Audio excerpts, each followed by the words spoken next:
ESL Pro League ended about a week ago, so I think it's time to take a look at the real winners and losers from this tournament. Now, luckily my wife and her boyfriend are vacationing in Miami right now, which means I have practically unlimited screen time. Thank you guys so much for supporting the last video. Unfortunately though, I lost $43 in ad revenue, which means I need to pay that off, so I'm going to put my email in the description, and if any sponsors want to contact me, I would greatly appreciate that. Also, make sure to like and subscribe if you enjoy the video. It would really mean a lot to me. I had to fire the last Fiverr editor because that intro was just poor, but thankfully my wife's boyfriend gave me double the weekly allowance before they left on vacation, so I can use that money to hire a new Fiverr editor. I've been so busy this week that I haven't been able to watch this intro, so we're both going to be seeing it for the first time. Let's hope it's not as bad as the last one.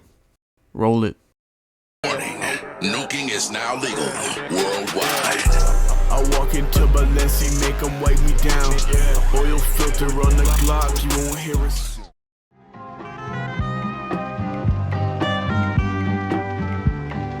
Alright, first up in heaven, we're putting Vitality. They obviously won this tournament, but they've all been playing really well. Everybody seems to be firing on all cylinders. Just look at this scoreboard in their grand final game against Maus, where they won 3-0. Also, they only dropped 2 maps the entire tournament, which is insane, and along with their win in Katowice earlier this year, it just kind of goes to show that Vitality is the team to beat in early 2025. Next up, we have this MP3 file titled Daniel Larson that I just found on my computer. Once you guys hear this, it's going to be obvious why this is going in heaven. Good night, everyone. Thank you all for your support. Now, religiously speaking, I'm not really in a position to decide whether Daniel Larson gets to go to heaven or not. But if it was up to me, I would definitely not put Daniel Larson in heaven, so that's why we're going to put just this MP3 file in heaven. And while we're here, I'm going to go ahead and put G, who is the opera for Tyloo, in heaven. He gave us some pretty funny interview moments. Okay, we'll leave it at that. Hey, nice. Thank you.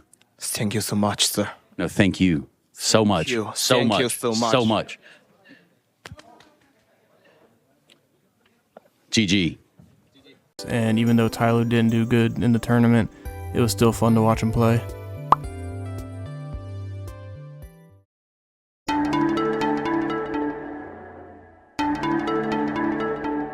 Alright, first up in Purgatory we have Spirit.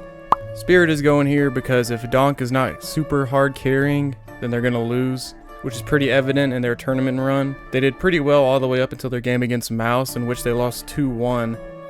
I really don't see Spirit moving out of Purgatory anytime soon. They're not going to consistently win or place top 2 in tier 1 tournaments if they don't get some solid players around Donk. Next up in Purgatory we have Navi. Watching Navi is just kind of sad right now, knowing how good they were when they used to have those rivalry games with FaZe right before CS2 was released. Navi was doing okay in this tournament until they lost 2-0 to Mongols in the playoffs. In that match, Alexi B and M were bottom fragging with 15 and 16 kills respectively. Now personally, I can't get upset with that. I'm used to sitting on the sidelines and watching the action happen, which is why Navi get the wife's boyfriend stamp of approval for this video. Also, I just now decided that any ad revenue I get is going to go straight to Wonderful's barber's LASIK eye surgery. I mean, this has to be some form of child abuse, right?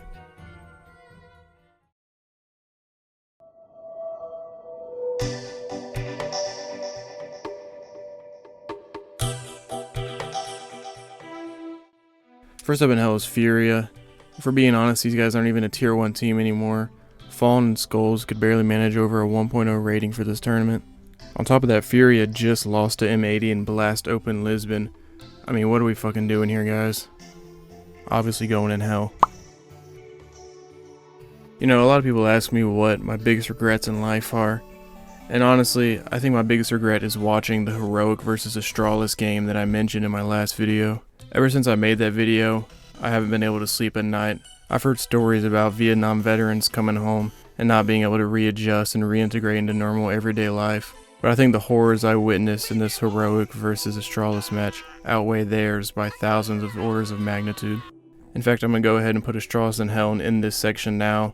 Also, I apologize if the audio quality is bad from here on out. Just thinking about this match made me throw up all over the mic.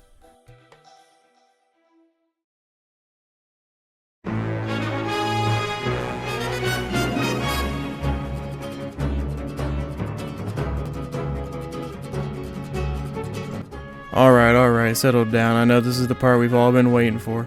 Our first award is the Burnt Retina Award. This award goes to the player who did the most damage to their eyesight by sitting too close to their monitor this tournament. I was really hoping to give this award to Yakinder, but unfortunately when I looked it up, I learned that he had been placed in Team Liquid's Retina Recovery Program, but I think they like to use the term benched. So in light of his absence, the award will be given to Xantares. Xantares showed amazing posture all throughout the tournament, and at his current pace he'll be legally blind by the age of 33. The final award is arguably our most prestigious award on this channel. It is the Best Cat Award. This honorable award is only earned by the cutest and best cat of the tournament. The cat who will be receiving this award is Mr. Puffles. He is undoubtedly the cutest cat in this entire tournament, and I have a feeling that he'll be winning many more of these awards in the future. If you made it this far into the video, thank you for watching. I really hope you enjoyed it. If you did, like and subscribe, and I love you guys. Peace.